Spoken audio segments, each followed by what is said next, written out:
कैवल्य संहारक ऐश्वर्य प्रदाता शक्तिदाता जेजुरी गणाधीशित आदिरुद्र श्री मातंड भैरवा।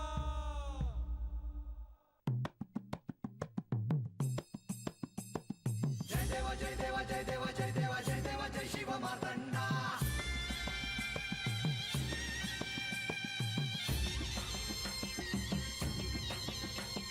जय देवा जय देवा जय देवा जय देवा जय देवा जय शिव मार्तंडा। हरिवर्धन मल्हारी तुझी प्रचंडा। अगडदुम नगारा सोन्याची जेजुरी देव गेले जेजुरा निळा घोडा। अगडदुम नगारा सोन्याची जेजुरी देव गेले जेजुरा निळा घोडा। पावमे तोडा कमरी कर पटा मिहिर मस्तकी तुळा। खोबऱ्याचा कुटका भंडाऱ्याचा भडका बोल अहंकारा सदानंदाचा येळकोट सदानंदाचा येळकोट। जय देवा जय देवा जय देवा जय देवा जय देवा जय शिव मार्तंडा। जय देवा जय देवा जय देवा जय देवा जय देवा जय शिव मार्तंडा। हरिवर्धन मल्हारी तुझी प्रचंडा। जय देवा जय देवा जय देवा जय देवा जय देवा जय शिव मार्तंडा। हरिवर्धन मल्हारी तुझी प्रचंडा।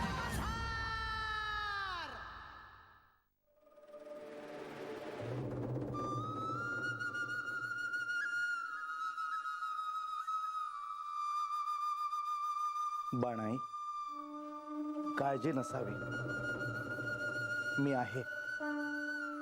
देवा बराच वेळ झाला तुम्ही तात्काळ आहेसा. तुम्ही आणि बाणाई देवी दोघांनी बी विसावा घ्यावा. नाही, आता विश्रांती गडावर गेल्यावरच.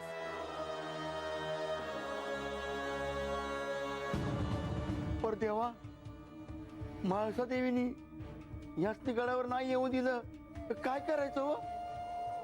बानू गडावर आली आहे नव्हे, मी तिला येथे घेऊन आलो आहे आणि तेही परत न जाण्यासाठी.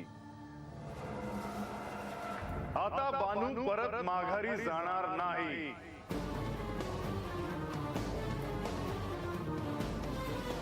आता बानू परत माघारी जाणार नाही.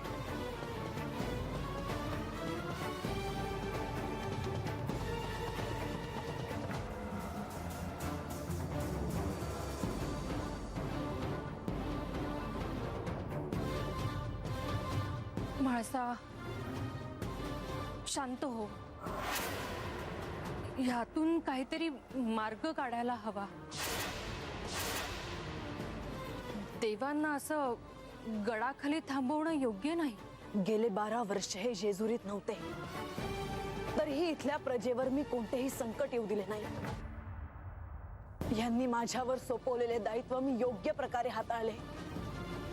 माझ्या कर्तव्यात मी कोणतीही कमतरता ठेवली नाही आणि त्याच्या बदल्यात मला काय मिळाले हे? म्हाळसा पण गेली 12 वर्ष मी त्यांच्या आतुरतेने वाट बघत होते आणि आज तेच माझ्या समोर त्यांच्या दुसऱ्या पत्नीला घेऊन येत आहेत आणि मी त्यांचं तिच्या सोबत स्वागत करावं. तिचा स्वीकार मी कसा करू? तिच्यासाठी या गडावर तसूभरही जागा नाही. जे झालं ते झालं, त्यात बदल घडणं शक्य नाही. देव तिला घेऊन गडावर येणारच नाही. हे शक्य नाही. काहीही झालं तरी मी हे होऊ देणार नाही. त्यांना यायचं असेल तर त्यांना त्या बानूला खाली सोडूनच गडावर यावं लागेल. नाहीतर मी त्यांना देखील गडावर येऊ देणार नाही. त्यांना यायचं असेल तर त्यांना त्या बानूला खाली सोडूनच गडावर यावं लागेल.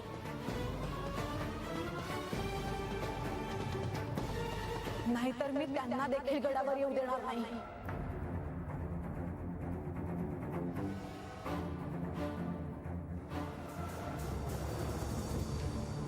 बानू तेव्हा माझ्यामुळे तुम्हासनी कष्ट न ग. माझ्या पायी तुम्ही असं उन्हातानात उभा हायसा. समधी लोक होतंय ते पाहत्यात. कशासाठी एवढं? मी माघारी जाते. तुम्ही माझ्या गळ्यात मंगळसूत्र घातलं, मला समजा मिळालं. आता मला अजून काय बी नग. बानू, मी तुला इथे घेऊन आलो आहे आणि जर तू माघारी जाशील तर मीही तुझ्या बरोबर येईल. देवा, बाणाई, असे कोणतेही निर्णय नको घ्यायला. तुम्ही जेजुरीत परत आलात ते जाण्यासाठी नव्हे. देवा, तुम्ही जायची गोष्ट नका करू सा. अहो, तुम्हीच नसाल तरी जेजुरी जेजुरी नाही राहायची.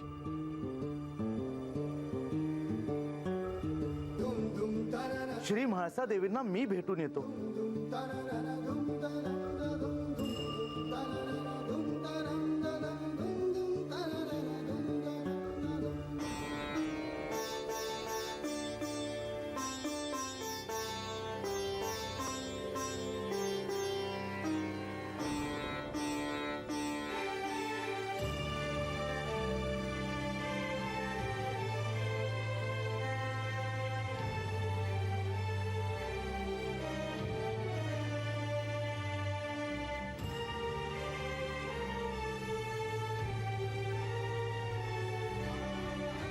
या प्रधानजी, इतकं सारं घडतं आहे आणि अजून तुम्ही निरोप घेऊन कसे नाही आलात याचाच मी विचार करत होते. देवी, तुमच्या क्रोधाची मला कल्पना आहे, परंतु मी इथे माझं कर्तव्य पार पाडायला म्हणून आलो आहे. आणि मला याची कल्पना आहे की ते कर्तव्य केवळ प्रधान म्हणून असेल, कारण बंधू म्हणून असलेलं दायित्व तुम्ही विसरला आहात प्रधानजी. त्यामुळे आता मी केवळ प्रधानजींशी बोलणार आहे हे मला सतत ध्यानात ठेवावं लागेल. देवी, आपला क्रोध मी समजू शकतो, परंतु आपला बंधू म्हणून माझे कर्तव्य मी विसरलेलो नाही हे मला तुम्हाला आवर्जून सांगावेसे वाटते आहे. तुम्हाला जर तुमच्या दायित्वाची जाणीव असती तर बानूचा आणि यांचा विवाह झाला नसता. हे बानूला घेऊन जेजुरीला आलेच नसते आणि मला त्यांच्यासाठी या गडाचे दरवाजे बंद करण्याची आज्ञा द्यावीच लागली नसती.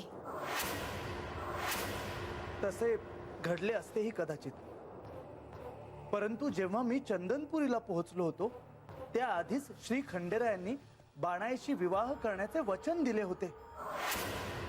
देवी, आपण विसरत आहात, पण ते श्री खंडेराय आहेत, साक्षात महादेव. मी त्यांच्या वचनात हस्तक्षेप कसा करणार?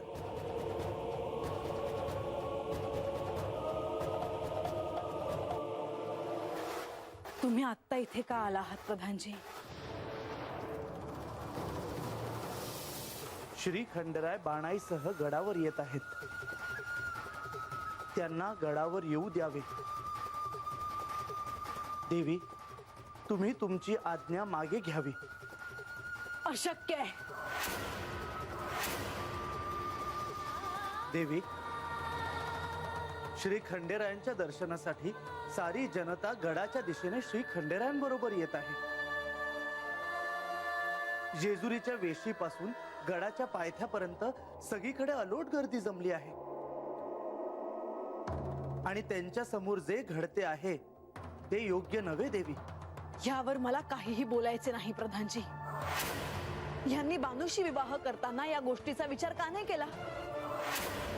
जर त्यांना याचे गांभीर्य जाणवले असते तर यांनी दुसरा विवाह करण्याचा विचार कधीही केला नसता. परंतु त्यांच्या असं करण्यामागे काहीतरी प्रयोजन असेल असं तुम्हाला नाही का वाटत? तुम्ही काय बोलता आहात प्रधानजी?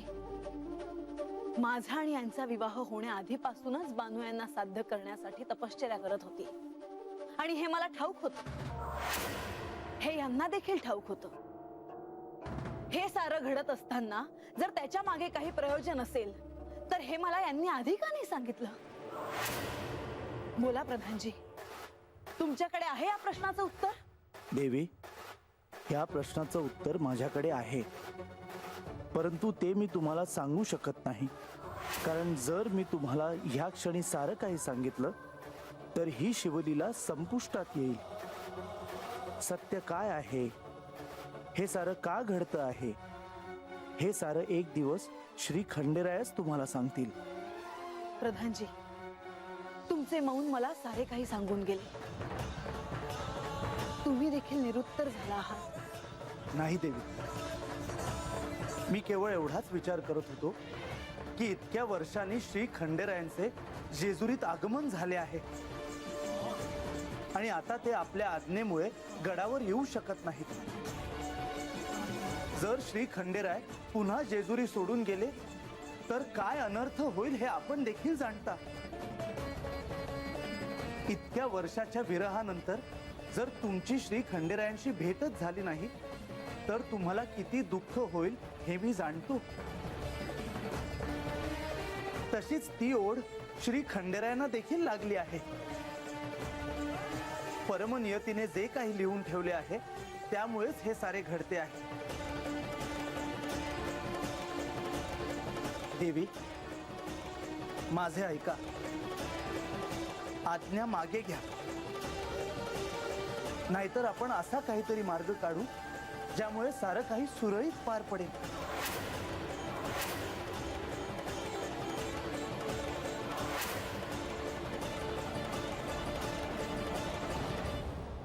तुम्ही जे म्हणता आहात ते मला मान्य आहे. मी हा तह करायला तयार आहे.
प्रधानजी, काय निरोप आहे यांचा? देवी, आपण बाणाईला गडावर येण्यासाठी मज्जाव करू नये असा निरोप श्री खंडेरायांकडनं आला आहे. ज्याला मी कधीही मान्यता देणार नाही प्रधानजी. देवी, काहीतरी मार्ग काढायला नको का? मग त्यांनी माझी अट मान्य करावी. हा आणि हा एकमेव मार्ग आहे. ज्या बानूने माझा संसार मोडला, जिच्यासाठी हे मला सोडून गेले, जिच्याशी यांनी विवाह केला, त्या बानूसाठी या गडाचे दरवाजे कायम बंद असतील, कधीही उघडले जाणार नाहीत. त्यावर मी ठाम आहे. तिने माघारी जावे. देवी, आपण आपल्या अटीवर ठाम आहात आणि श्री खंडेराय त्यांच्या. आता माझ्या समोरच धर्मसंकट उभे राहिले आहे. म्हणजे तुम्हाला देखील त्यांची बाजू मान्य आहे तर? मला तुमच्याकडून हे अपेक्षित नव्हते बंधू. देवी, मी जे काही करतो आहे ते बंधू या नात्यानेच करतो आहे, हे तुम्ही जाणून घ्या. देवी, जसा मी तुमचा बंधू आहे तसाच मी बाणाईचा देखील बंधू आहे. मला माझ्या दोन्ही भगिनींची काळजी आहेच. पण हे जर मी तुम्हाला सांगितले तर तुमचा क्रोध अधिकच अनावर होईल हे मी जाणतो. देवी, मला असे वाटते आहे की आता आपण हे मान्य करायला हवे की बाणाईला श्री खंडेराय कधीच सोडून जाणार नाहीत. हे माझ्यासाठी अत्यंत कठीण आहे बंधू. परंतु मी देखील शक्यतो ते सारे प्रयत्न करून सारे काही जुळवून आणण्यासाठी तत्पर आहे. आता सगळं कसं जुळून येईल बंधू सांगा?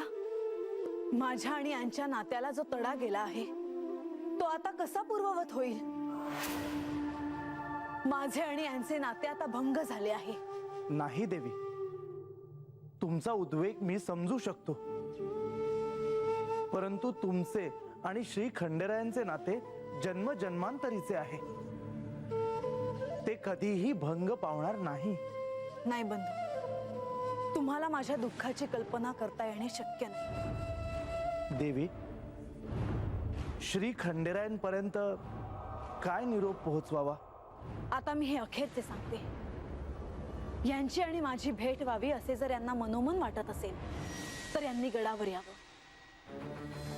पण त्या बानूला न आणता तिला या जेजुरीत त्यांनी कुठेही स्थान द्यावं. पण या गडावर मी तिला येऊ देणार नाही. या गडाचे दरवाजे त्यांच्यासाठी कायम उघडे राहतील, पण तिच्यासाठी नेहमीच ते बंद असतील.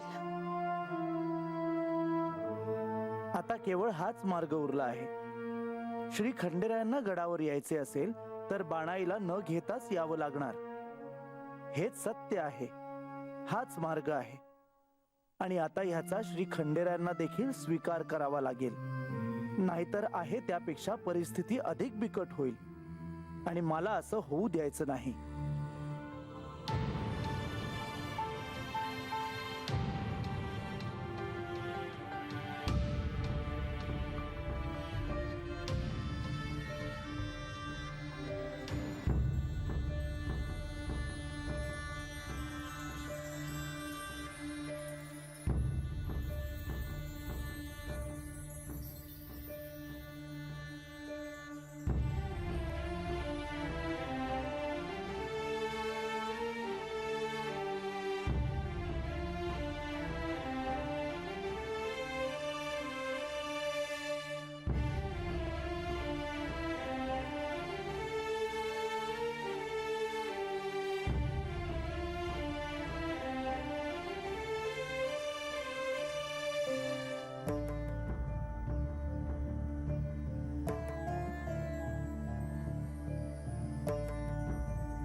प्रधानजी. देवा, मला तुमच्याशी बोलायचे आहे. बोलावे प्रधानजी. देवा, बाणाई समोर अशा गोष्टी नको.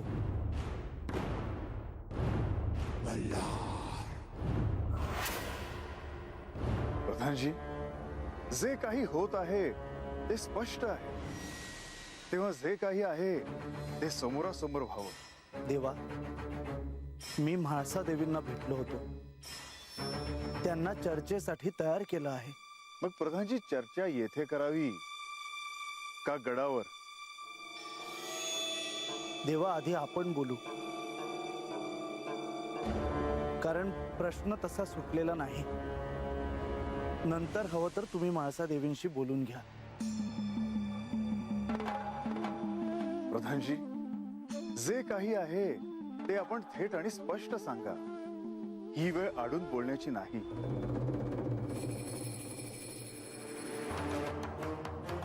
देवा, मला हे सांगायला जड जात आहे. म्हाळसा देवींनी तुम्हाला निरोप दिला आहे की तुम्ही गडावर येऊ शकता, परंतु बाणाईला गडावर येता येणार नाही.